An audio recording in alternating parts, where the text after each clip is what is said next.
Hello. Hold on, let me just sort this quickly.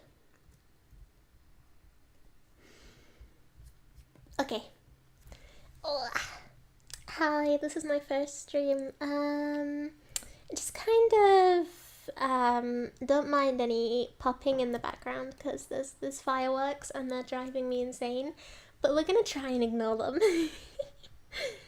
Anyway, welcome everyone to my surprise read-along of my 2 novellas that I made overnight because I'm insane. This is going to be fun. Yeah. I hope you're all doing well today. So there's two here. The second one is still as long, but it's less chapters, so, you know. But we're going to try and get through them both and see what happens, basically. So we'll just have to see what happens. Okay, one other thing, there's no model today because I'm on a rent computer, so, yeah, I don't really have YouTube Studio on here, but it's fine, we'll work with it, it's absolutely fine. Anyway, yes, this is the Coroleva series. I haven't actually figured out what the name of the series is yet. Like, I've got the names of the 2 books, but that's about as far as it goes. But it's okay. Anyway, so book 1 is called Echoes of the Fallen, and book 2 is called Unyielding, which is quite an ironic one, but, you know. Oh well. So let's start, obviously, let's do it chronologically. Let's do book 1 first. Echoes of the Fallen. This is the blurb that I came up with. In a world of strict discipline and unyielding loyalty, Major Koroleva is an officer known for her integrity, until she finds herself the target of a brutal attack that leaves her dead. Or so her superiors believe. Ignore the typo, that didn't happen. Waking up in the hospital morgue, she quickly realises that her return from the dead was no accident. Someone powerful, lurking within the ranks, orchestrated her death as part of a deeper conspiracy to silence dissent. With her closest ally, Lieutenant Voss, she goes undercover. Sorry, I can't take it seriously. What is wrong with me? I can't take it seriously. With her closest ally, I'm sorry. With her closest ally, Lieutenant Voss, she goes undercover, determined to root out corruption and expose those who would sacrifice honour to maintain control.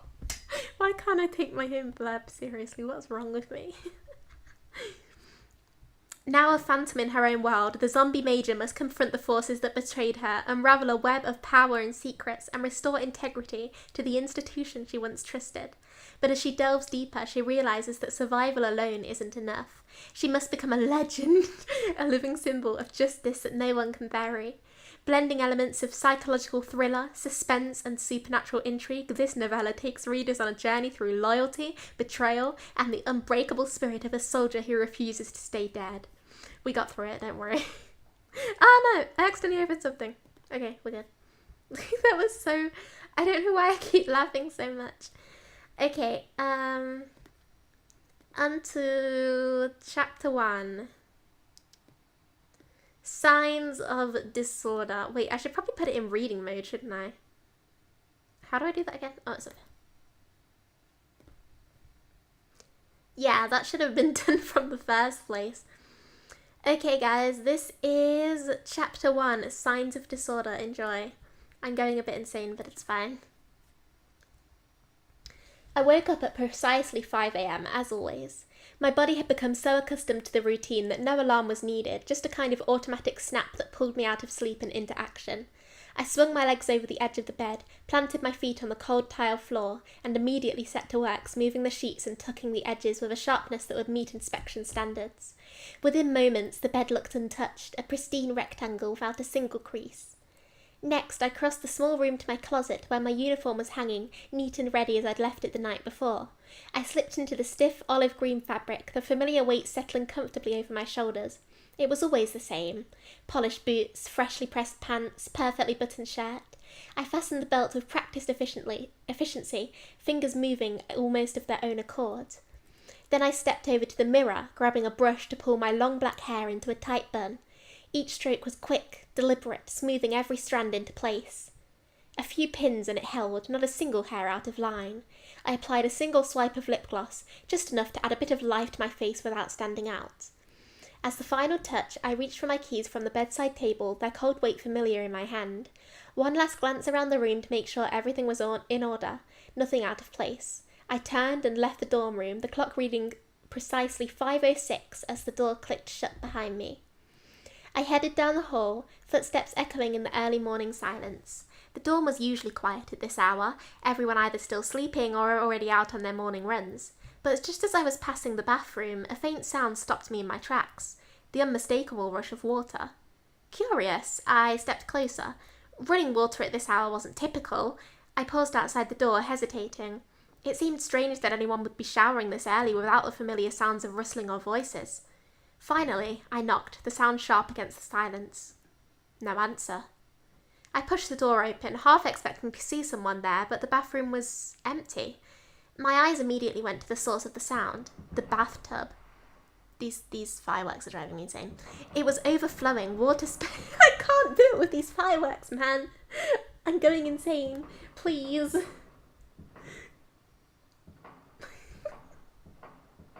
Where was I?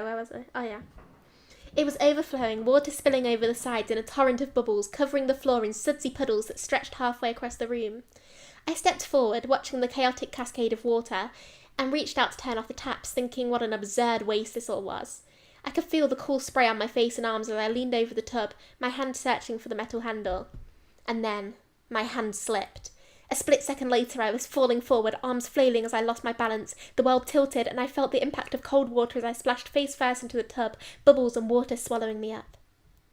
I sat up, coughing and sputtering, trying to clear my lungs of the water I'd inhaled in that clumsy fall. My uniform clung to me, drenched from head to toe, water dripping down my sleeves and onto the bathroom floor. For a moment, I just sat there, stunned and dripping, trying to regain my composure. With a groan, I pushed myself upright, feeling the weight of my soaked uniform and the squelch of water in my boots. I needed to clean myself up, fast, before anyone had a chance to see this ridiculous state I'd gotten myself into. But I barely managed to stand when I heard footsteps outside the door. I looked up and my stomach sank as I saw Lieutenant Voss standing there, eyes wide with surprise before a grin spread across his face. This part's so funny, I'm not going to be able to read it seriously. Major Koroleva? He asked, though it sounded like he already knew. His shoulders began to shake, and within seconds he burst into laughter, his deep, unmistakable laugh echoing down the hallway. He tried to catch his breath, wiping a hand across his face, but every time he looked at me, soaked and indignant in the overflowing tub, he broke down again. I glared, trying to summon some semblance of dignity. "Lieutenant Voss," I said coolly, "is there something you need?" Between laughs, he managed to say, "Yes, Major, you're needed in the control room, but maybe after you, dry off."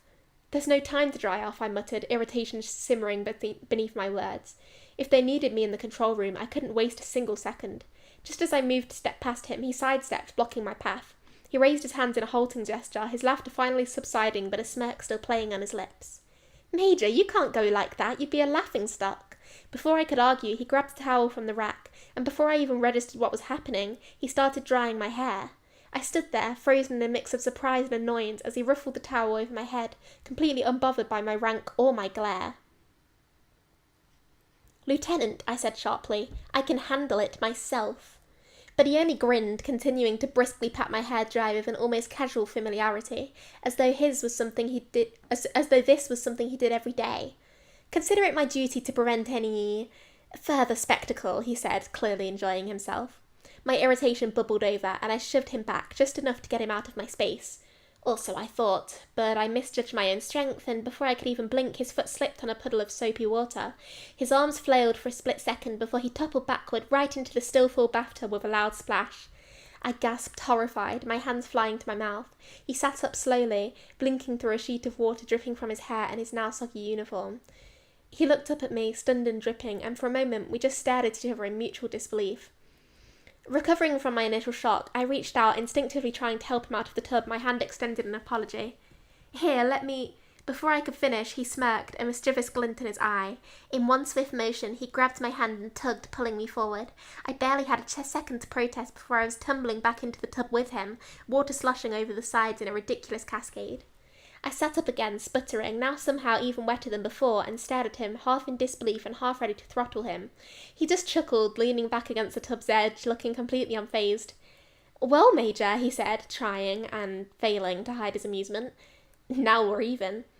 Annoyance flared up again, and without thinking, I scooped up a handful of bubbles and shoved them right into his face. They clung to his nose and chin, and I couldn't help the small, satisfied grin that crept onto my face.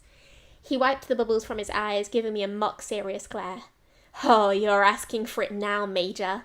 Before I could react, he splashed a handful of water in my direction, drenching me even further. I gasped, scooping up more bubbles and flinging them back at him. His laughter was contagious, and soon we were in a full-blown bubble war, tossing handfuls of soapy water and foam back and forth. Every serious thought had vanished as we slipped and laughed, bubbles flying through the air. I could barely remember the last time I'd laughed like that, completely unguarded and unreserved. It felt ridiculous and strangely freeing, splashing and dodging, both of us thoroughly soaked and grinning like fools. Unfortunately, guys, the fun ends here. It gets serious now, and my voice keeps cracking and the fireworks keep going insane, and I don't know. Anyway, moving on. A sharp, commanding voice cut through the laughter like a knife. "Major Koroleva, Lieutenant Voss." We both froze, bubblers. I can't do this. "Major Koroleva, Lieutenant Voss." We both froze, bubbles still clinging to our hands, as we turned to see Commander Sturgis standing in the doorway, his face a mask of pure outrage. His piercing gaze darted between the two of us, taking in the soaked uniforms, the puddles on the floor, and the bubbles still floating in the air around us. "What," he demanded, his voice cold and steely, "is the meaning of this?" I scrambled to my feet, water streaming down my uniform, all traces of laughter gone. Lieutenant Voss was right behind me, his face red but eyes barely suppressing a glint of mischief. The commander's glare intensified, and I had to fight the urge to shrink back under it. This was going to be difficult to explain. I opened my mouth, scrambling for any kind of explanation.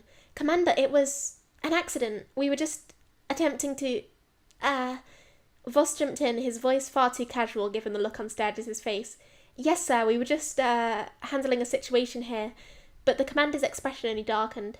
"Handling a situation?" His voice rose, each word dripping with disbelief. "He looks more like a juvenile display of incompetence." I felt my face flush, words of explanation dying on my tongue. Sturgis's gaze swept over our soaked uniforms, his anger evident.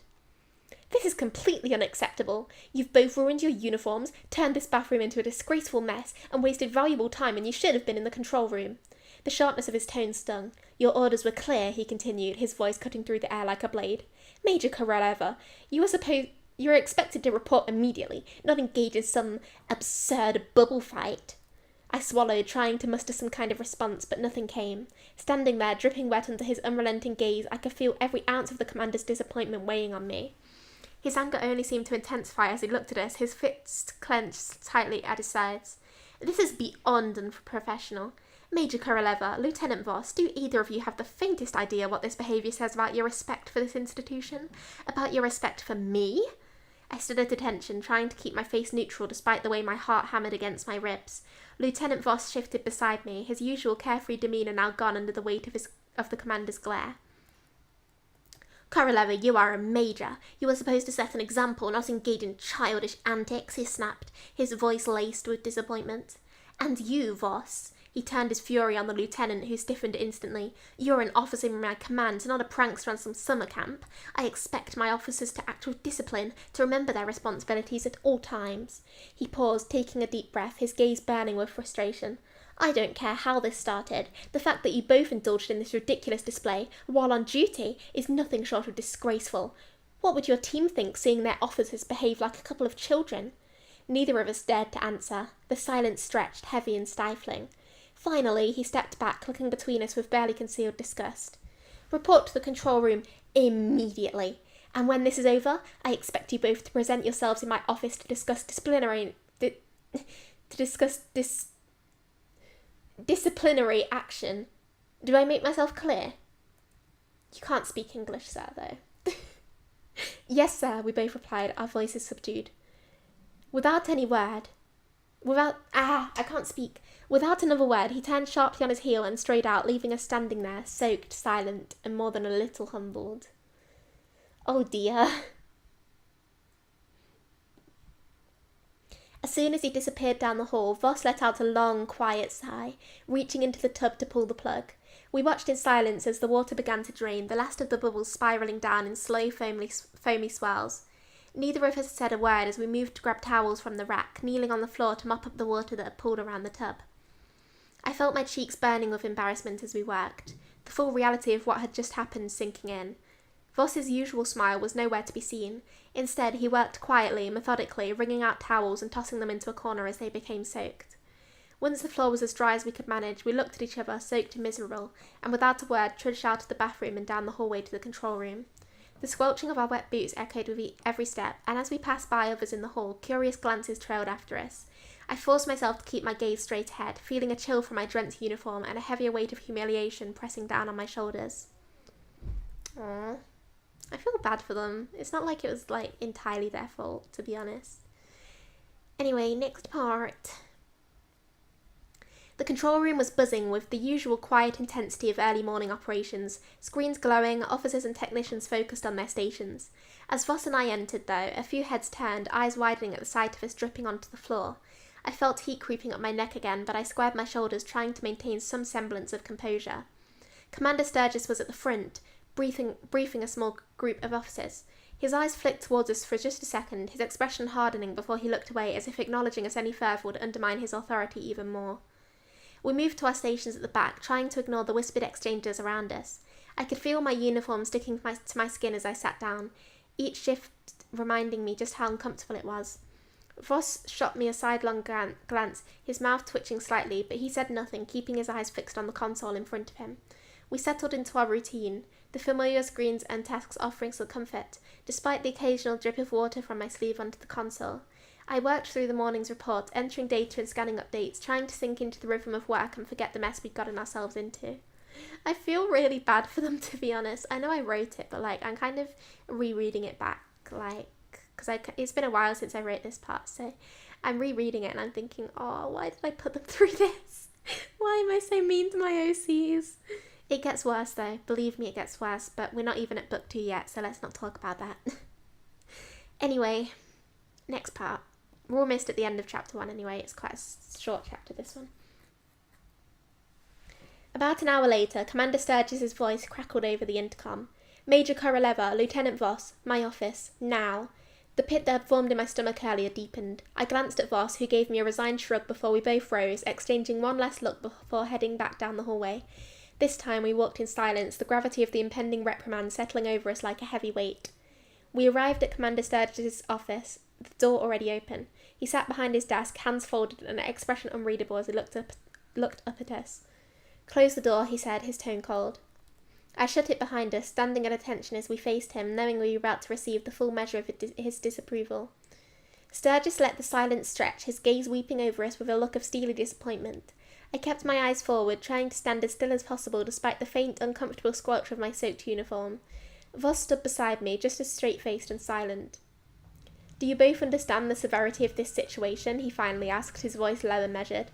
This is not just about two officers being foolish in a bathroom. This is about respect. Respect for this institution, respect for your rank, and respect for the trust placed in you.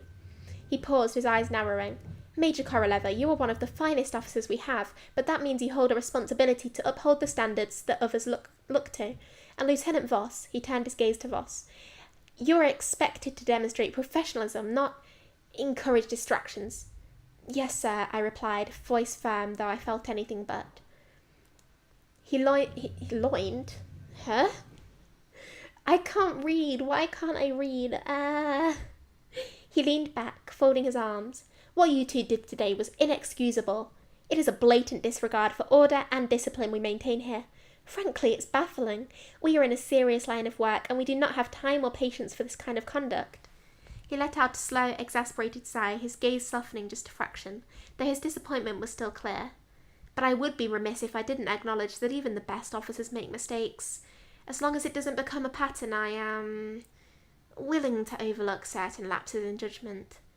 I exchanged a quick, surprised glance with Voss, hardly daring to hope. However, the commander continued sharply, there will still be consequences. You were both officially reprimanded, and I'll be assigning you extra duties until further notice.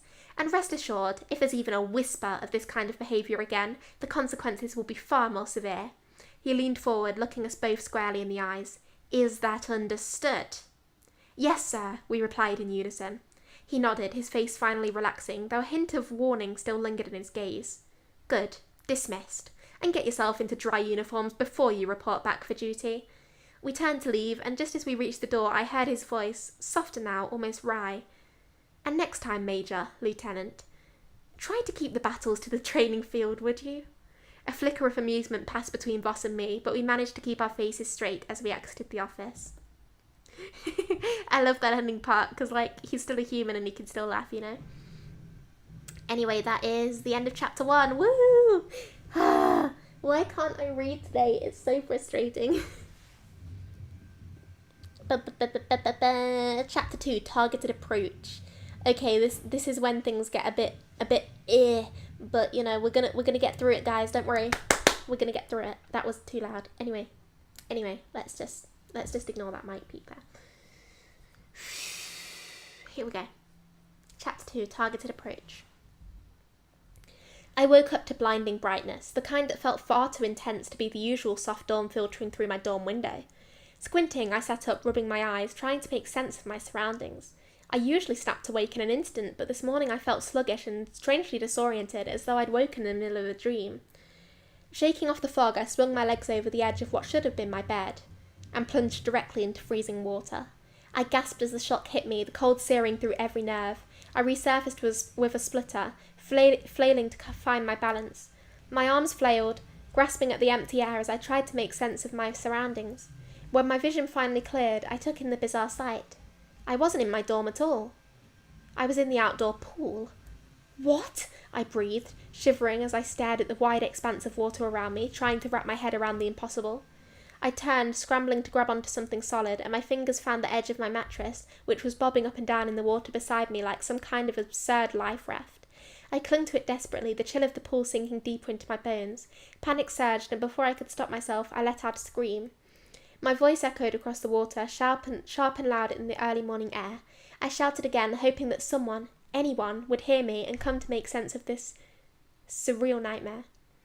After what felt like an eternity, I saw figures emerging from the dorm buildings, heads turning towards the pool.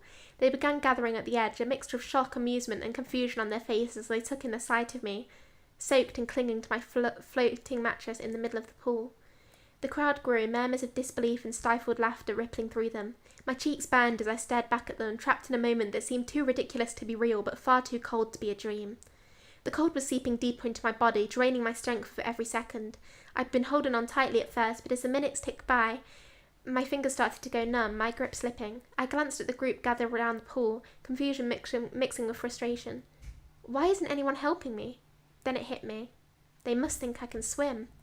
My head felt heavy, and my vision started to blur. I opened my mouth to call out again, but no sound came.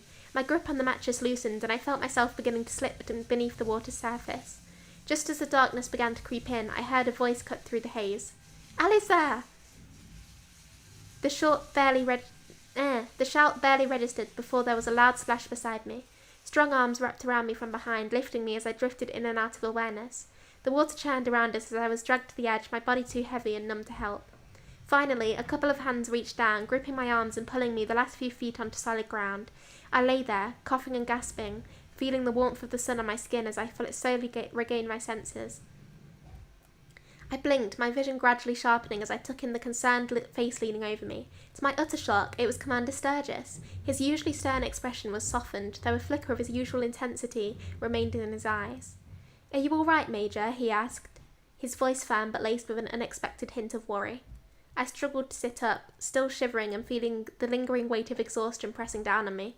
Yes, sir," I managed to say, though my voice was barely above a whisper. "Just a little disoriented." He frowned, looking over my drenched and bedraggled state, as if trying to piece together the bizarre scene he'd just witnessed. "How exactly did you end up in the pool, Major?" he asked, his tone shifting back to the familiar no-nonsense edge I'd come to expect from him. I hesitated, trying to remember how I'd gotten here myself, but it was all a foggy blur. I don't know, sir," I admitted, feeling my cheeks flush as I realised how absurd it sounded. He gave a curt nod, his jaw clenched. "Lieutenant Voss, get a blanket," he barked over his shoulder, and a moment later Voss appeared, wide-eyed and slightly out of breath, carrying a large woolen blanket. He wrapped it around my shoulders, and the warmth was immediate, grounding me as I pulled it tighter around myself. "Major," Sturgis continued, his voice low, "this is highly irregular. If this is some kind of prank, I assure you there will be severe consequences." I shook my head, still trying to make sense of it. Sir, I didn't... I paused, looking up at him with complete sincerity. "I truly don't know how I got here." He studied me for a moment, his eyes narrowing as though trying to gauge my honesty. Finally, he gave a curt nod, though his doubt was still clear. "Very well, we'll discuss this further once you've recovered." As he straightened up, I noticed the crowd had gathered was beginning to disperse, murmurs of speculation still lingering in the air. The commander turned to Voss. "Lieutenant, escort Major Koroleva to the medical bay, and stay with her until we understand what happened here." "Yes, sir," Voss replied, glancing down at me with an unreadable expression. As I leaned on him for support, feeling the embarrassment prickling my skin beneath the blanket, I couldn't shake the feeling that this morning's events weren't some strange accident. There was something deeper at play, and as I was led away from the pool, I resolved to figure out exactly what had happened. With his steady arm supporting me, we made our way to the medical bay in silence. My mind was spinning, trying to piece together any memory of how I'd ended up in the pool, but every time I reached for an answer, it slipped away like water through my fingers. The medics on duty gave me a quick, thorough examination, wrapping me in a thermal blanket and checking my vitals. I sat on the examination table, feeling the warmth slowly seep back into my limbs as Voss lingered nearby, watching closely. He was uncharacteristically quiet, his usual smirk replaced by an expression I couldn't quite read. Once they had confirmed I'd suffered no serious harm, they left the room, giving me a moment alone with him. The silence stretched, thick with unspoken questions, until he broke it. "Do you really not remember anything?" he asked, his tone more serious than I'd ever heard it. I shook my head, frustration bubbling up as I pulled the blanket closer around me. "Nothing. I went to bed last night like usual, and then I woke up in the pool. It doesn't make any sense." He frowned, crossing his arms as he leaned against the wall, his eyes scanning me with a mixture of concern and curiosity. "Well, if it's any consolation, it doesn't look like you went for a swim voluntarily," he said, gesturing to my uniform, which was still slightly damp and wrinkled from my night in the water. I let out a tired sigh, the weight of the morning's ordeal settling on me. "Do you think it was a prank? Some kind of twisted joke?" His face hardened. "If it was, then someone's going to regret it," he said quietly. "It's one thing to mess around, but this went too far." I nodded, though the thought of someone sneaking me out of my dorm and placing me in the pool without waking me seemed too bizarre to believe. Still, I couldn't come up with any other explanation, and a faint, unsettling chill ran through me. He pushed off the wall, his expression softening as he met my eyes. "Look, we'll get to the bottom of it. Maybe we can check the security footage, see if anything strange happened last night." The thought was a small relief, and I gave him a grateful nod. "Thank you, Voss. I'd appreciate that." He gave a slight smile, his seriousness fading a bit. "Can't have you going around thinking you're losing your mind, can we?" he said, the familiar teasing tone creeping back into his voice. I rolled my eyes, though the tension in my chest eased a bit. "Let's just hope we find something." With that, he gave me one last look before he turned to leave, promising to look into the footage as soon as he could. I stayed behind in the medical bay a little longer, letting the warmth return fully to my body as I tried to push down the nagging feeling that this was only the beginning of something much stranger. Now that the initial shock had worn off and I was warm and dry again, my mind began to sift through the details. The more I thought about it, the more a strange pattern seemed to emerge. Yesterday, it had been the overflowing bathtub, an unusual incident, but one I'd written off as a strange accident.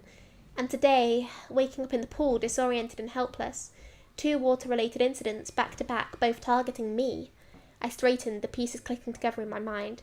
What if this wasn't some random prank or a bizarre coincidence? What if someone was deliberately trying to humiliate me?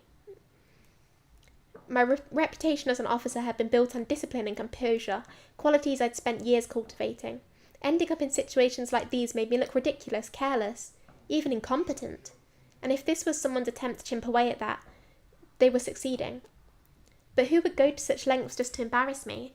My instincts immediately began running through a list of names, people I'd had disagreements with, anyone who might resent my position or the authority I held. Most were trivial clashes, minor points of tension I'd always assumed were part of the job. Yet it was clear that someone was taking this personally, and escalating. A faint shiver ran through me as I considered the implications. If these incidents were indeed connected, I'd have to stay on high alert. Whoever was behind this wasn't afraid to go to strange lengths to make me look foolish. But I wasn't about to give them the satisfaction of breaking my resolve. If anything, this only strengthened my determination to get to the bottom of it. I took a deep breath, forcing my mind to sharpen as I mentally reviewed everything I knew. Step 1 would be to confirm the details, starting with the security footage Voss mentioned. If there were any clues hidden in last night's recordings, they might lead me straight to the culprit. True that. Next part, this is the final part. Yeah, this is the final part of chapter 2. Yeah.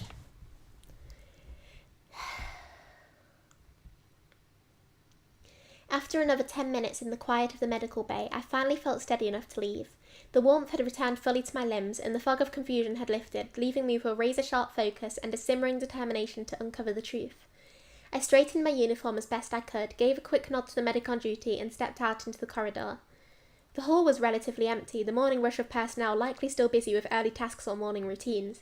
I kept my pace steady, trying to ignore the lingering glances from the few who passed by. News had surely spread by now, and I could almost hear the quiet murmur of whispers behind me. I kept my face impassive, refusing to show even a trace of embarrassment. If someone wanted to play games, they'd learn quickly that I wasn't an easy target. As I made my way toward the control room, I spotted Voss waiting just outside the entrance, arms crossed and a faintly worried expression on his face. When he noticed me approaching, he pushed off the wall and met me halfway. "You all right?" he asked, though I could tell from his searching gaze he already knew I wasn't one to let this shake me. "I'm fine," I replied briskly, "but I'd be a lot better once we got some answers. Were you able to access the security footage?" He nodded, his eyes gleaming with a mix of intrigue and determination. "I spoke to Tech. They're pulling last night's footage from the dorm halls and pool area now. We should be able to see if anyone was lurking around your room or the pool." "Good," I said, feeling a small surge of relief. "Let's go take a look." Together, we walked down to the tech room, where one of the officers in charge of monitoring and maintaining security sat at a large console with screens lining the wall. He gave us a respectful nod as we entered, gesturing toward a screen where clips were already being queued up. Oh. "Here's the footage from the hallway outside your dorm," he explained, clicking to bring up a nighttime view. "It runs on loop, but if anyone passed through, it'd be recorded." The three of us watched in silence as the footage played. My eyes were glued to the screen, searching for any movement. After a few moments, there! A shadow appeared, faint at first, but growing clearer as a figure emerged into view. My breath caught. The person was moving carefully, almost as if they were deliberately avoiding detection. The figure was hooded, their face obscured, but there was no mistaking the deliberate way they approached my door. The figure moved with eerie precision, keeping to the edges of the hallway, staying just outside the range of the brighter lights. They reached my door, glancing around briefly to ensure they were alone before producing something from their pocket. Small and They reached my door, glancing around briefly to ensure they were alone before producing something from their pocket, small and unidentifiable on the grainy footage, but likely a keycard or tool they used to open my door. Voss leaned closer, his eyes narrowed, his expression hardening as we watched the intruder enter my room. They stayed inside for only a few minutes before slipping out just as carefully, their movements calm, calculated, as if they knew exactly what they were doing.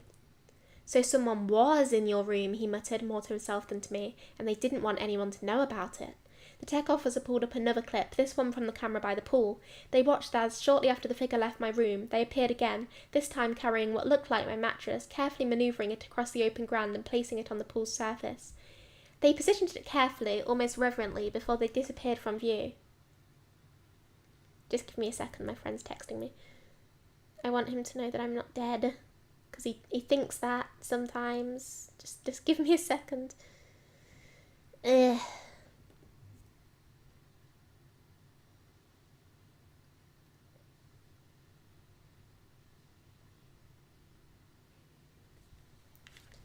Okay, we're good. My stomach turned as the reality sank in. This wasn't just a prank. Someone had gone out of their way to stage this whole scene, meticulously planning each detail to ensure I'd end up in that pool stranded and humiliated. "Can we zoom in on that?" he asked, nodding at the tech officer. "Maybe catch a better look at their face." The tech officer adjusted the controls, zooming in as close as possible on the figure's hooded face. Unfortunately, they kept their head down the entire time, and the low lighting left their features obscured. There was no clear shot, no detail we could identify. "It's too grainy to get an ID," the tech officer confirmed, frustration evident in his voice. "But we'll keep running it through filters. Maybe we'll pick something up."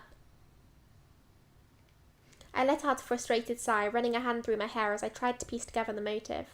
The calculated nature of the intruder's movements, the deliberate use of water to create humiliating situations. It wasn't just random. The person had an agenda. But why target me? And who would go to these lengths? Whoever this is, I said, my voice low but firm. They're not just trying to embarrass me. They're making a statement. And they're going to keep at it unless we catch them.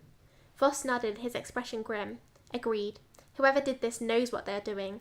They have access, they're careful, and they're, clearly, willing to go to extreme lengths. I took a deep breath, steeling myself. Then we'll just have to be just as prepared. If this is some kind of mind game, I'm not about to lose. That's chapter 2 done. Chapter 3 is the shortest one in the entire story. For reasons, because it's called So This Is How I Die, that's going to be fun. Okay, let's just get this one over with, and then we'll take a break. Actually, give me a sec. I don't know if I have,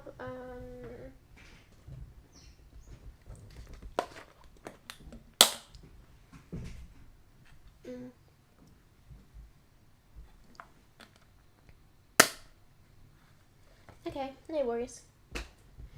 Chapter 3. Without a mattress, I'd set up a simple bedroll on the floor, layering a few blankets for comfort. It wasn't ideal, but it would do for a few nights. Besides, comfort wasn't the priority. I was determined to catch whoever had been trying to mess with me, and tonight I was ready. I lay there, eyes closed, my breathing steady, listening to the quiet sounds of the night around me. An earpiece connected me to Tech, who were watching the security cameras in real time, alert for any signs of movement near my room. The silence stretched on, thick and tense, and I fought the urge to let my mind drift. I needed to stay alert, stay ready. Just as I began to wonder if this was all for nothing, a faint crackle in my ear broke the silence. Movement in the hallway, the tech officer whispered, his voice low. Someone's approaching your door. I forced my breathing to stay even, sinking deeper into the blanket to maintain the illusion of sleep. Through the quiet, I heard the soft, unmistakable sound of shuffling feet just outside my door. My pulse quickened, but I kept my body relaxed, my eyes barely cracked open as I peered through my lashes. The handle turned slowly, almost soundlessly, and the door creaked open, revealing the shadowy figure from the footage, hood pulled low over their face. They moved with careful, deliberate steps, glancing around the room before spotting my sleeping form on the floor. I kept still, every muscle tensed beneath the blanket, waiting for their next move. The figure took a cautious step closer, then another, until they were standing directly over me, watching. Seconds passed, and I could feel my heartbeat thudding in my chest as I waited, fighting the instinct to react. The intruder shifted, pulling something small and dark from their pocket. They held it up, glancing between me and the object in their hand as they weighing their options. Then, without warning, they knelt down and reached toward me. The moment I felt their hand move closer to my arm, I bolted upright, grabbing their wrist in an iron grip. "Not this time," I said, my voice low and deadly calm. A sharp, searing pain exploded in my chest as a figure, in a sudden panic, jammed something hard and cold against me. I realised too late what it was. A small, glinting pocket knife. The blade pierced my uniform and bit into flesh, sending a jolt of agony radiating through my body. I screamed, the sound raw and guttural, instinctively shoving the assailant backward. They stumbled, colliding with the bed frame, their eyes wide and momentarily dazed from the impact. The shock of betrayal and pain blurred the edges of my vision, but beneath it all, a fury began to build, overtaking the pain. Without a second thought, I grabbed the knife's handle, yanking it free from my chest, a fresh surge of pain and warmth spreading from the wound. Blood bubbled at my lips, but I ignored it, letting the anger flood my senses. This person had taken this too far, and they'd pay for it. With a snarl, I lunged forward, slamming the assailant to the ground, and in one swift, furious motion, I drove the blade into them. Once, twice, again. My vision blurred with red as I struck, the sharp edge plunging into them over and over. They gasped, struggled, tried to break free, but I was relentless, each strike fueled by rage and the blinding need to end this threat. Only after the assailant's movement slowed, then stopped entirely, did I feel my grip on the knife loosen. My breath came in ragged gasps, each one sending fresh pain through my own wound. I sat back, blood-splattered and trembling, staring down at the still form beneath me. The silence that filled the room was deafening, a stark contrast to the chaos that had just taken place. A sharp, throbbing pain radiated from my chest, each heartbeat feeling weaker, more distant. I pressed my hand against the wound, my fingers slick and warm with blood.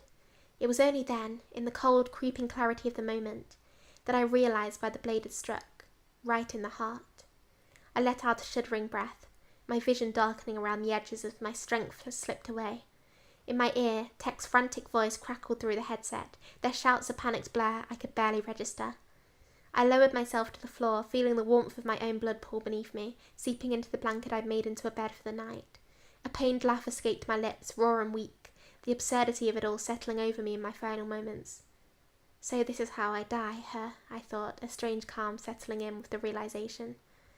The room blurred, growing dimmer, quieter. My heartbeat slowed, each pulse fainter than the last, until finally the darkness swallowed me whole, and I slipped into unconsciousness. Damn! Okay, that's it. We're done. We're done here. Don't worry about it. I can't do any more. It hurts to read. I'm going to change the title. There you go. I'm going to go now. And I'll continue reading tomorrow, but my throat hurts too much. Good night, everyone. I love you guys too much. Too much. Wait, let me check if I have anything that will help my...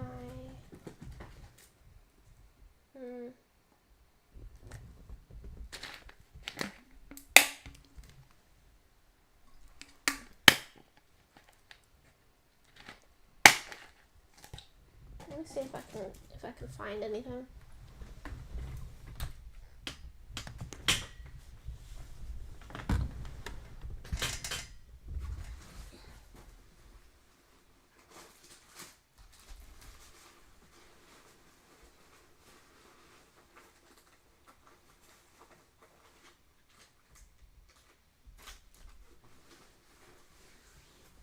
Yeah, I'll go now. I'll see you guys tomorrow. Good night.